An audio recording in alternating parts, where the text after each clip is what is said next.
Bonjour à toutes et à tous. Dans cette vidéo, nous allons voir la baisse de l'endettement et le financement de la dette.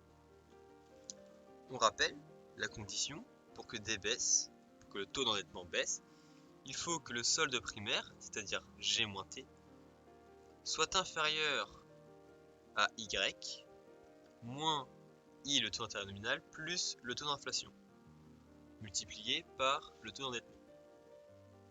Et donc, pour BC et D, il faut soit que le prime baisse, que le solde primaire baisse, et ou augmenter le taux de croissance Y, et ou baisser le taux d'intérêt nominal, et ou augmenter le taux d'inflation. Sachant que baisser le taux d'intérêt nominal ou augmenter le taux d'inflation, ça revient à faire baisser le taux d'intérêt réel. Et donc l'idée, c'est que plutôt que d'imposer l'austérité budgétaire à l'économie, donc baisser ce prime, eh bien on va faire baisser les taux d'intérêt réels, soit en baissant le taux d'intérêt nominal, soit en augmentant l'inflation. Et donc ça, c'est la politique privilégiée jusque dans les années 1980, où on a assisté à une rapide baisse de l'endettement public. Et donc il y a deux variantes. Il y a la monétisation de la dette et la répression financière. Cependant, les années 80 consacrent la financiarisation de l'économie, c'est-à-dire que les États ont moins la possibilité qu'avant de faire baisser les taux d'intérêt réels et sont contraints d'accepter l'austérité budgétaire à cause de la financiarisation de l'économie, la mondialisation, tout ça. Et on a également le problème des crises des dettes souveraines depuis 2008 et 2010 qui soulèvent deux autres questions en matière de financement de la dette, c'est-à-dire la mutualisation des dettes souveraines et le rôle de la Banque centrale comme prêteur en dernier ressort. Donc c'est ce qu'on va voir. On va voir tout ça dans cette vidéo. Qu'est-ce que la monétisation de la dette? Eh bien la monétisation de la dette, c'est lorsque l'État va placer directement ses titres auprès de la Banque centrale. Donc le déficit public sera financé par la création monétaire. C'est ce que faisait la France jusque dans les années 70. Ça a plusieurs avantages. Déjà, l'État peut se refinancer à un taux I plus faible que le taux des marchés financiers, que sur le marché obligataire. Parce que la Banque centrale a des taux plus faibles, va avoir des taux plus faibles avec l'État. En plus, l'État ne sera comme ça pas en concurrence avec les entreprises pour attirer l'épargne. Donc il n'y aura pas d'effet d'éviction, puisqu'ils ne sont pas sur le même marché. Parce que les entreprises ne vont pas se financer par la Banque centrale. Elles vont se financer par les banques. Ou par le marché obligataire. Donc ils ne sont pas en concurrence, donc pas d'effet d'éviction. Donc pas de baisse d'investissement, donc pas de baisse de croissance future. Et en plus, selon la théorie quantitative de la monnaie, on rappelle l'équation MV égale PY, c'est-à-dire que la masse monétaire multipliée par la vitesse de la monnaie doit être égale au prix multiplié par tout ce qui est produit dans l'économie. Et donc, dans ce cas-là, si on a une création monétaire, si on augmente la masse monétaire, on suppose que V est exogène, voilà, et donc dans ce cas-là, il en résulte de l'inflation. Si on est classique surtout, il en résulte de l'inflation. Donc, qu'est-ce qu'on a au final? On a des taux d'intérêt nominaux petit i qui sont faibles, couplés avec une augmentation de l'inflation, ça nous donne un R, un taux d'intérêt réel qui est faible, voire inférieur à 0. Donc si R est faible et baisse, ça entraîne une baisse du taux d'endettement. C'était ce qu'on recherchait. Donc monétisation de la dette, c'est efficace. C'est efficace pour faire baisser le taux d'endettement. Le deuxième moyen, c'est ce qu'on appelle la répression financière, qui est différent de la monétisation de la dette. Qu'est-ce que la répression financière? Eh bien, ça concerne les obligations d'État qui sont placées ce coup-ci sur le marché financier. Donc là, on est bien sur le marché financier en concurrence avec les autres. Et donc, historiquement, par exemple, aux USA, durant les 30 Glorieuses, il y avait une combinaison de deux mesures pour la répression financière. On fixait un taux de plafond légal, donc I avec une barre, sur les obligations d'État, donc à un niveau faible. Ce taux, on le plaçait à un niveau assez faible. Et on contraignait l'épargne domestique, donc notamment celle qui est placée dans les banques commerciales, à acheter ces obligations. C'est-à-dire qu'on obligeait les banques à acheter un certain nombre de ces obligations avec un taux plafonné assez bas. Et cette contrainte d'obliger les banques, l'épargne à acheter ces obligations, c'est nécessaire parce que sinon les banques n'achèteraient pas. Parce que le taux d'intérêt est trop faible, donc elles gagneraient trop peu, ce qui n'est pas intéressant pour elles. Et donc avec ce taux plafonné, ça permettait à l'État de se refinancer à un taux faible, plus faible que le taux normal du marché. Et plus récemment, ce qui est mis en place, ce sont des mesures prudentielles qui obligent les institutions financières à détenir une proportion élevée d'obligations d'État, afin que de sécuriser un petit peu, de sécuriser les banques et éviter qu'elles fassent n'importe quoi comme avec les crises des subprimes et tout. Et il y a également autre chose, c'est que les banques doivent acheter un grand nombre d'obligations d'État afin d'obtenir de la liquidité sur le marché interbancaire. On rappelle que les banques, pour obtenir de la monnaie banque centrale, doivent mettre en gage des obligations sûres, donc des obligations d'État sûres, en gage à la banque centrale.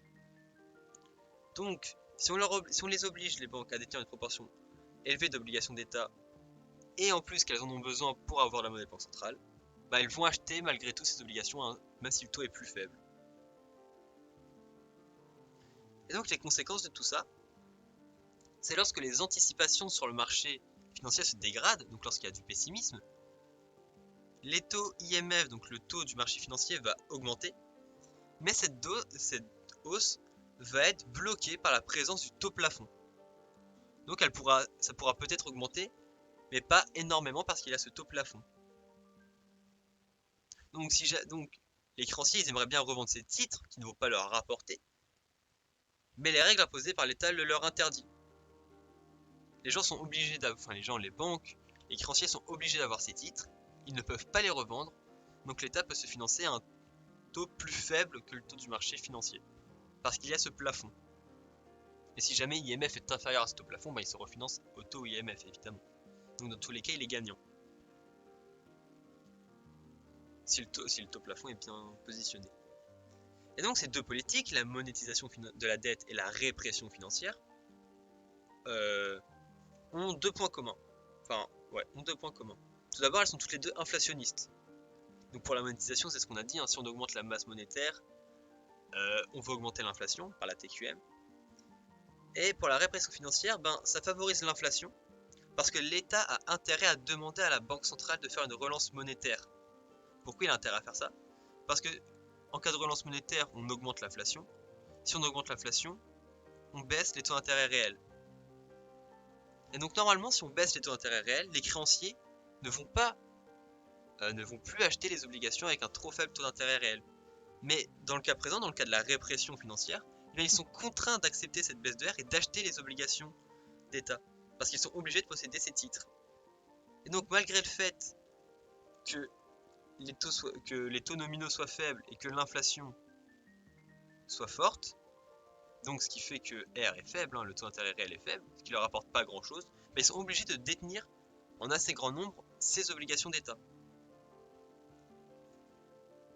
Et donc ça, c'est ce qu'on appelle la taxe d'inflation ou de seigneuriage.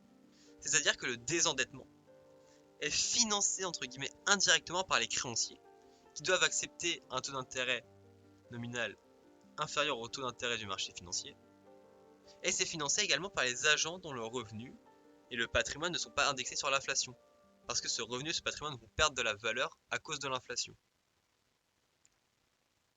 Et donc ces politiques vont favoriser l'aléa moral. Puisque l'État a la possibilité de s'endetter à un coût très faible, rien ne va l'inciter à réduire ses déficits. Et du fait de l'inflation élevée, il y a des déficits, mais c'est pas grave, parce que s'il y a de l'inflation, ça va se compenser, donc D va rester égal ou baisser. Et donc le poids n'est pas supporté par les générations futures. Dans ce cas-là, ce sont les créanciers, les épargnants et tous les agents dont le revenu n'est pas indexé sur l'inflation qui vont payer le désendettement de l'État avec la taxe d'inflation. Ce qu'on nomme la taxe d'inflation. Donc l'État, il a aucun intérêt en fait s'il peut utiliser ces politiques, il n'a aucun intérêt à faire gaffe. Juste il emprunte comme il veut parce que de toute façon il se refinancera toujours à un coût super faible. Et en plus, il y a de l'inflation, donc il y a une augmentation de ce prime. Il fait n'importe quoi, il augmente ce prime. Donc on devrait avoir une augmentation de D. Sauf que dans le même temps on a une augmentation de l'inflation. Donc tout ça, ça s'annule, voire même ça fait baisser le taux d'endettement. Donc problème d'aléa moral, l'État peut faire n'importe quoi entre guillemets. Cependant, il y a une rupture dans les années 1980. Dans ces années, il y a une volonté de lutter contre l'inflation. Et ce pour 3 raisons. La première raison, c'est la montée du libéralisme. Les libéraux veulent favoriser les épargnants au détriment des emprunteurs. Or, on se rappelle que l'inflation va favoriser les emprunteurs. Donc les libéraux ne veulent pas ça, ils veulent l'inverse. Donc ils veulent maîtriser l'inflation pour favoriser les épargnants. Dans ces années, on commence à abandonner la théorie keynésienne. Et on rappelle que dans la théorie keynésienne, les emprunteurs vont tirer la demande globale, puisque c'est I qui va entraîner S. Et donc on abandonne cette théorie en faveur des théories néoclassiques, où c'est S qui va tirer l'investissement. Et donc il faut favoriser ceux qui épargnent, donc maîtriser l'inflation. La deuxième raison, c'est la mondialisation des échanges. Une inflation élevée va peser sur la compétitivité prix des produits nationaux, donc il va y avoir une dégradation de la balance commerciale, puisqu'on va baisser les exportations et augmenter les importations. La troisième raison, c'est la mondialisation des flux financiers. Donc il faut attirer, c'est le fait qu'il faut attirer les capitaux financiers en proposant un taux d'intérêt réel élevé, et ça n'est possible que si l'inflation est faible. Donc pour ces 3 raisons, théorie classique qui arrive, qui revient, mondialisation des échanges et mondialisation des flux financiers, il faut maîtriser l'inflation. Il faut faire baisser l'inflation. Donc il ne faut plus avoir recours aux politiques qu'on a vu, monétarisation de la dette et répression financière, parce que ces politiques sont inflationnistes. Et donc en conséquence, dans les années 1980, il y a la fin de ces politiques que j'ai citées. Et donc l'État va devoir emprunter à un taux plus élevé, puisqu'il va devoir emprunter au taux IMF. Or, si on veut lutter contre l'inflation, les taux directeurs, on doit augmenter les taux directeurs. Si on augmente les taux directeurs, les taux du marché financier vont augmenter. Donc il y aura moins de création de monnaie, moins de création de masse monétaire, donc on va baisser l'inflation. Si on baisse l'inflation, on augmente les taux d'intérêt réels. Or, si le taux d'intérêt réel augmente, il va y avoir une augmentation du taux d'endettement. Donc si on a ce mécanisme, puisqu'on veut lutter contre l'inflation, on a ce mécanisme, donc il y a une pression qui va être faite pour que les États mettent en place des politiques d'austérité budgétaire. Parce qu'on ne peut plus jouer sur R, donc le seul moyen maintenant, sur les seules choses sur lesquelles on peut jouer pour faire baisser le taux d'endettement, c'est le taux de croissance, ou c'est le SPRIM. Donc il va y avoir une pression qui va être faite pour qu'on baisse le SPRIM, pour qu'on baisse G-T, qu'on mette en place des politiques d'austérité.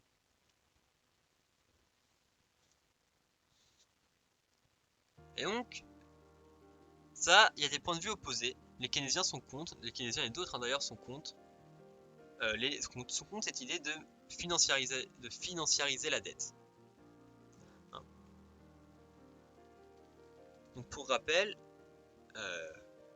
on rappelle que l'IMF dépend de l'état de confiance des épargnants et de leur perception des risques, selon la solvabilité et la soutenabilité des dettes de chacun. Et donc s'il y a une dégradation de l'état de confiance, il y a une augmentation de la prime de risque. Donc si on augmente la prime de risque, on va augmenter IMF. Pour les néoclassiques, eux, ils sont favorables à la financiarisation de la dette. Et donc, selon eux, les signaux envoyés par le marché doivent inciter les États à mieux gérer leurs dépenses et à éviter le problème d'aléa moral. Donc à éviter le fait qu'ils puissent faire n'importe quoi parce qu'ils pourront toujours se refinancer à coup bas. Si jamais IMF augmente, selon eux, c'est le signe que le marché financier trouve que l'État est trop endetté. Donc que l'État a des risques, donc augmentation de la prime de risque, donc augmentation de IMF, c'est pour ça. Et donc dans ce cas-là, si le marché trouve que l'État est trop endetté, l'État va devoir mettre en place une politique d'austérité pour baisser son taux d'endettement. Parce que sinon, IMF va continuer à augmenter, parce qu'à chaque fois, l'État sera de plus en plus risqué. Et donc la dette risque de devenir insoutenable. Donc il faut mettre en place des politiques d'austérité. Ça, c'est le raisonnement des néoclassiques, des libéraux. Et donc en conséquence, la conséquence de tout ça, c'est un rejet de la monétisation et de la répression financière, parce que ça entraîne de l'inflation et un problème d'aléa moral. Une autre conséquence est de prôner l'indépendance des banques centrales, afin que les États ne puissent plus placer directement leurs titres à la banque centrale.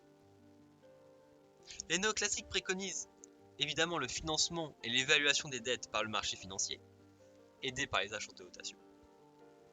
Et ils préconisent également un désendettement qui doit passer par des politiques d'austérité budgétaire. A l'inverse, les keynésiens sont opposés à la financiarisation des dettes publiques. Logique, ils sont toujours opposés de toute façon. Pour eux, le problème de ça, c'est qu'il y a une incertitude. Personne ne peut anticiper si une dette est soutenable ou pas. Et donc le taux auquel l'État va devoir emprunter est soumis à cette incertitude. Et lorsque les marchés sont pessimistes, cela entraîne une hausse de l'IMF. Si les marchés sont pessimistes, cela entraîne une hausse de l'IMF. Mais il n'y a rien qui dit que ce pessimisme soit justifié. Ça peut être complètement justifié au vu de données empiriques, ou ça peut être juste... voilà, ils pensent que ça va augmenter, ou pas justifié, il n'y a rien qui peut justifier ça parfois. En plus, cette incertitude est soumise aux esprits animaux. C'est-à-dire que le pessimisme, justifié ou non, des uns va se propager aux autres épargnants. Et donc la hausse de l'IMF peut être disproportionnée par rapport aux risques pris par les créanciers. C'est-à-dire que le créancier prend des risques assez minimes en empruntant, mais il y a quelqu'un qui trouve que c'est pessimiste, qui trouve que c'est pas de bon augure, ça va se transmettre à tout le monde, donc les taux vont énormément augmenter, alors qu'au final il n'y a pas de risques majeurs qui ont été pris. Et donc le pessimisme des créanciers concernant la soutenabilité à long terme va peser sur la solvabilité à court terme. Pourquoi? Parce que s'il y a du pessimisme, si les agents sont pessimistes, il va y avoir une augmentation des taux du marché financier. Or, si les taux du marché financier augmentent, ça signifie que le taux d'intérêt réel va augmenter. Et si le taux d'intérêt réel augmente, le taux d'endettement augmente. Or, si le taux d'endettement augmente, ça augmente le risque à court terme qu'on ne puisse pas rembourser. Et donc, c'est ce qu'on appelle un mécanisme de prophétie auto-réalisatrice. On était inquiet, donc on a augmenté IMF. Or, ça fait augmenter D, donc on est inquiet, donc ça fait augmenter IMF, donc on a augmenté D, etc., etc. Le marché financier va aggraver les difficultés au lieu de les résoudre. Et au final, ça fait que la financiarisation va aboutir à ce que la politique budgétaire d'un État est décidée par ses créanciers, qui sont souvent étrangers, et non par les électeurs citoyens. Et donc, en conclusion, les keynésiens vont dire qu'il faut limiter le recours au marché financier pour financer les dettes publiques, parce que le marché n'est pas fiable et peut aggraver les choses au lieu de les régler comme pensent les classiques. Depuis les dernières crises, il y a une question qui revient, c'est la question de la mutualisation de la dette. Avec l'UEM, par exemple, l'Union européenne monétaire, il y a une monnaie unique. Et donc la politique monétaire menée par la Banque Centrale Européenne, qui est indépendante, est unique également. Sauf que le problème, c'est que le taux directeur, IMBC, est le même pour tous les pays membres. Or, ces pays peuvent être victimes de chocs asymétriques. La France peut être en pleine croissance entre guillemets, et le Portugal être dans une situation un peu compliquée. Voilà. Et donc ça soulève la question de l'entraide entre les membres de l'UEM. Historiquement, le marché financier a interprété la création de l'UEM comme une zone qui favoriserait les mécanismes d'entraîne et de mutualisation. C'est ce qui fait qu'il y a une disparition des spreads sur les titres souverains à la fin des années 90, c'est ce qu'on voit là. Création de l'UEM, donc les créanciers estiment qu'il va y avoir des mécanismes d'aide entre chaque pays, donc que ça ne change rien de prêter au Portugal, à l'Espagne, ou à la France, ou à l'Italie. Donc il n'y a plus d'écart de taux d'intérêt, parce que les créanciers vont estimer que c'est la même chose de prêter à chaque pays. Au début des années 90, le marché financier avait conscience, au début des années 90, donc avant la création de l'UEM, qu'il était plus risqué de financer la dette de certains pays, donc comme l'Italie, comme l'Espagne, comme le Portugal, que d'autres, comme la France par exemple. Et donc il y avait une différence de taux sur les obligations d'État. Là c'est ce qu'on voit ici. Les taux n'étaient pas les mêmes au début des années 90. Parce que c'était plus risqué de prêter à l'Espagne et au Portugal plutôt qu'à la France. Et ensuite, arrive la création de l'UEM à la fin des années 90 et au début des années 2000, et le marché il a pensé à tort que c'était pareil de prêter aux uns et aux autres. Parce que il était supposé y avoir des mécanismes d'entraide, donc le marché pensait bah c'est la même chose. Voilà, s'il peut se faire aider, c'est une union économique, donc il va se faire aider, donc c'est pas grave de prêter à l'un ou à l'autre, ça reviendra au même. Or, avec la crise des subprimes, puis la crise grecque et la crise des dettes souveraines, le marché s'est aperçu qu'il n'y avait aucun mécanisme évident d'entraide et de mutualisation des dettes. C'est pour ça que les taux, après, ont des différentiels euh, encore plus élevés qu'avant. Les taux maintenant sont différents, ce n'est plus la même chose de prêter à la France que de prêter au Portugal. C'est beaucoup plus sûr de prêter à la France plutôt que de prêter au Portugal, ou à l'Irlande, ou à l'Espagne. Parce que le marché s'est rendu compte que il n'y avait pas de mécanisme d'aide en fait. Et donc ça a comme conséquence qu'il y a une question de la mutualisation de la dette qui est au cœur des questions de l'UEM depuis environ 10 ans. Il y a plusieurs mécanismes possibles. Déjà, il y a le mécanisme européen de stabilité, abrégé en MES, qui a été créé en 2012, où les pays membres s'engagent à lever des fonds pour prêter assistance à l'un d'entre eux, en contrepartie d'efforts en matière de rigueur budgétaire, donc une politique d'austérité budgétaire assez contraignante. Un autre mécanisme qui serait possible, c'est ce qu'on appelle les eurobonds, où les pays ne sont pas d'accord là pour le coup. Ça serait une émission d'obligations européennes pour financer le déficit public ou la dette d'un de ses États membres. Et donc ça signifierait en fait que ce ne serait pas l'État membre l'État en difficulté qui émettrait une obligation, mais ça serait l'Union européenne. Donc ça serait beaucoup plus sûr au niveau du marché parce que on est sûr que l'Union européenne dans sa globalité arrivera à rembourser parce qu'il y a 27 pays. Et donc dans les deux cas, que ce soit le MES ou les eurobonds, il y a deux problèmes. Déjà, le problème c'est que le remboursement est supporté par l'ensemble des contribuables européens. Alors que quelqu'un qui fait des efforts voilà, va se dire bah c'est pas à moi de payer pour ces bêtises en fait. Moi j'ai bien fait ce qu'il fallait, lui il a mal fait, j'ai pas à payer pour lui. Et la deuxième question, le deuxième problème c'est est-ce qu'il faut vraiment exiger que les bénéficiaires de ces aides s'engagent dans une politique d'austérité budgétaire? Ça dépend des théories. Si on est keynésien on va dire surtout pas, ça va juste faire freiner les choses. Si on est classique on va dire ah bah oui il faut faire ça, parce que de toute façon le déficit ça sert à rien.